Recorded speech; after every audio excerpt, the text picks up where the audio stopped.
Hello and welcome to the next episode of the Centra Studios' crypto channel, where we talk about different cryptos and different principles of cryptos and different ideas of cryptos so that we can really understand the space better and understand that it's not just a meme coin casino, that there are actual real economic and financial principles that run this space, even though it sometimes can seem like a casino, specifically for meme coins and other types of cryptos that claim to have utility and then just rug pull their whole community.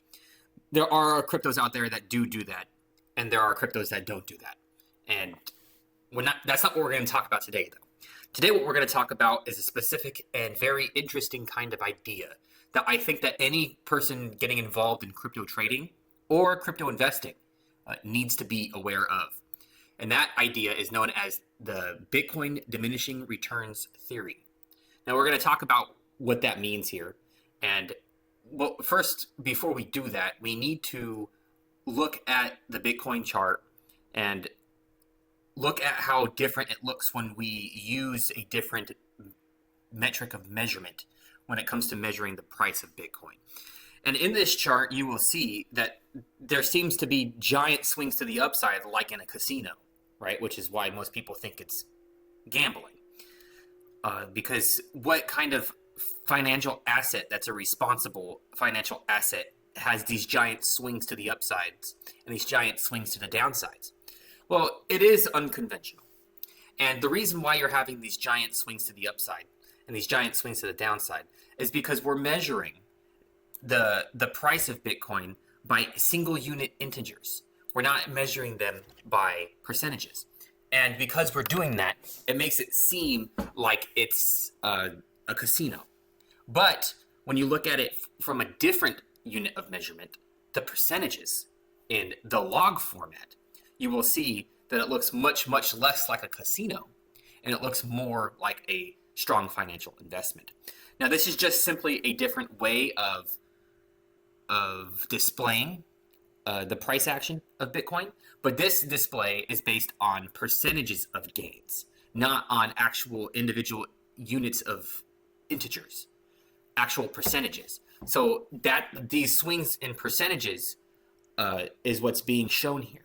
As you can tell, the price action gets more and more concentrated the higher up in the percentage chart that it goes.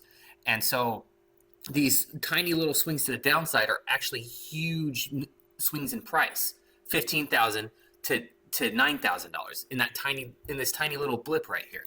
That's because it's showing the percentage in which Bitcoin is growing. And if you've noticed throughout time, Bitcoin started in this chart in 2010, and you can see that in the beginning of it, it had large swings to the upside in percentages. But as Bitcoin got older and older, the swings to the upside in percentages started getting more and more less potent, especially after 2017. After 2017, the swings to the upside got more and more less volatile when it came to percentages. Now, swings in price have been incredibly volatile. You can tell by the non-log chart that the swings in price are very volatile. But in percentages, they're actually pretty stable. And this has to do with the Bitcoin Diminishing Returns Theory. And actually, this log chart actually lines up pretty well with the Diminishing Returns Theory chart right here, where it says over time, the percentages of Bitcoin increasing in value diminishes in returns in percentages. As you see, there's a curve here in which that diminishing returns occurs from peak to peak to peak, according to this theory.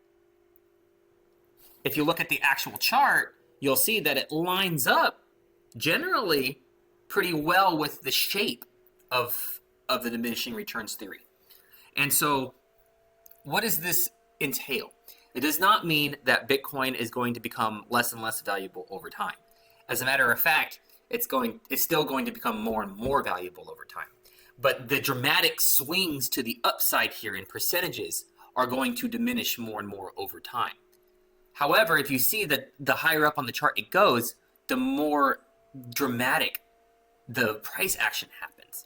So the price action, you will still see large swings in price action, but in percentages over time, you will see diminishing returns.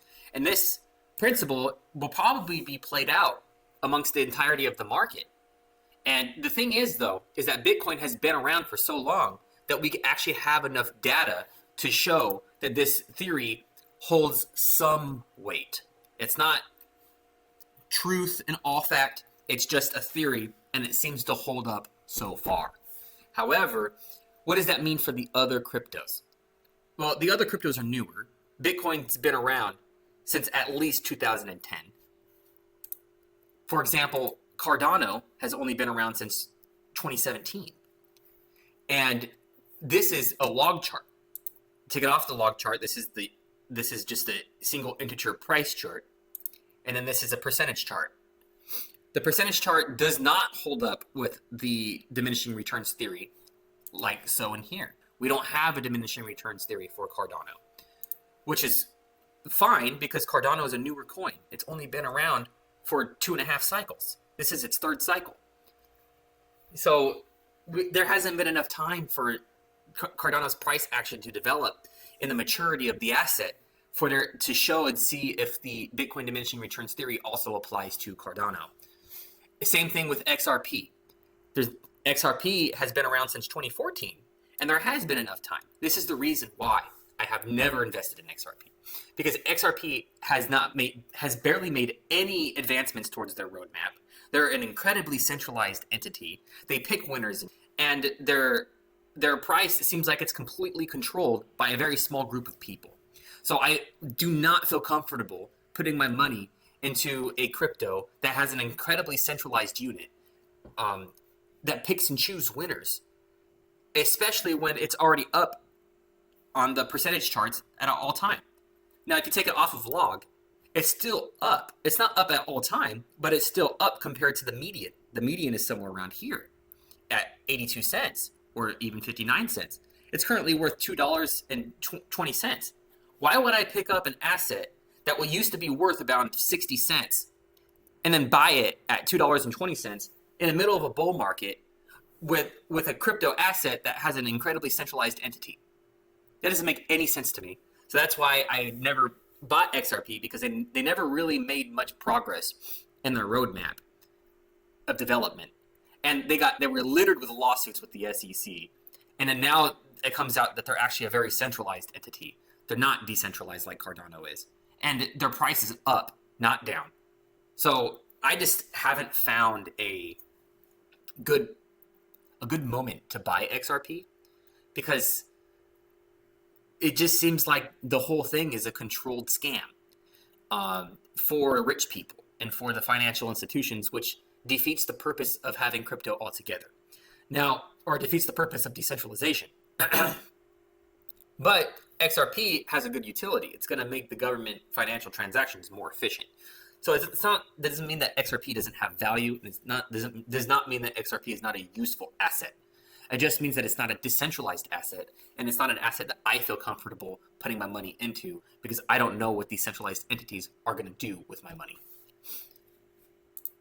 Render also has not had enough time to develop the diminishing returns theory. This is in log. This is not actual price action in integers. This is in percentages. This is in integers.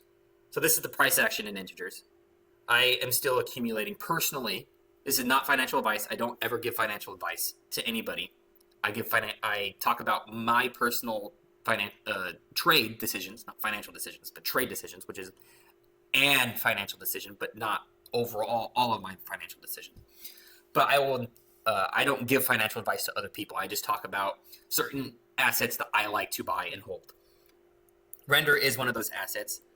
I've been buying it on the way down since about $4, and I've been buying it on the whole way down here, because I feel like that the price will eventually appreciate, because it has an actual real use case.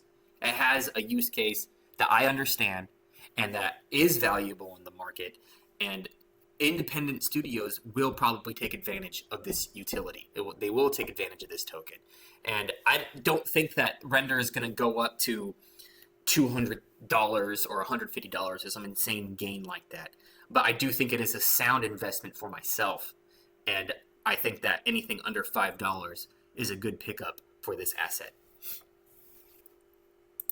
Now, Ethereum has had enough time to develop its diminishing returns comparison to Bitcoin. And it looks like we are seeing a similar pattern with Ethereum, where we're seeing an exponential growth in percentages up until around 2021, which is after about, let's see, what cycle is that? It's probably its third cycle, right? Yeah, so we have the first cycle here. Second cycle, 2017. Okay, so that's 1 year. Let's see. Let's find out how many cycles Ethereum has had. I don't follow Ethereum. I think it's a trash asset. I will never buy Ethereum. Why do I think it's a trash asset? Not because I just hate Ethereum, because Ethereum and Cardano hate each other. That's not the reason why I hate Ethereum. I don't like Ethereum because the only reason why it's successful is because it had first mover advantage, and because it has first mover advantage, it has a robust layer 2 ecosystem. So it has a bunch of layer 2 tokens that are built on the Ethereum chain, which is good. They did a good job. They were pioneers. They really worked hard to be pioneers of entrepreneurs in the crypto space. However, the Ethereum token itself is slow. It has a slow transactions per second speed, and the gas fees are so expensive it renders it unusable. In short, when it came out, Ethereum was a novelty. It was an amazing technological discovery and accomplishment. But it never fixed its fundamental problems. And its fundamental problems are that it's too slow and the gas fees are too damn high. It is not accessible to the common man. In short, in comparison to the other blockchains like Cardano, it's a bad blockchain. It's just a bad old blockchain. It's like the first automobile with only how much horsepower did the first automobile have?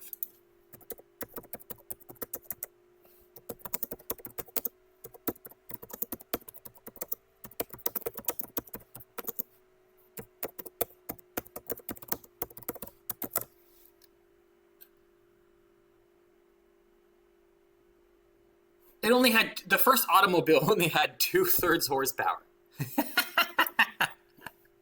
That's Ethereum. Ethereum only has 5 transactions per second. Some sad amount of transactions per second. How many transactions per second does Ethereum have?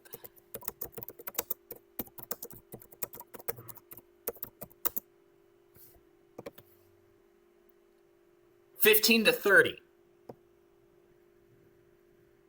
Ethereum can process 15 to 30 transactions per second. Cardano can do 1 million. ICP can do 21,000. Ethereum is slow, and they're trying to increase it to 100,000 transactions per second. But it's been since 2015. Even earlier than that, 2013. No, it's been since 2015. You've had 10 years to develop this.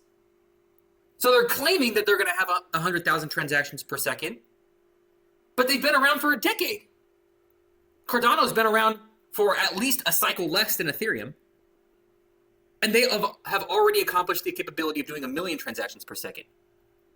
Ethereum's been around for 10 years, and it can only do 15 to 30 transactions per second. It's old. It's an old chain, and its gas fees are too high.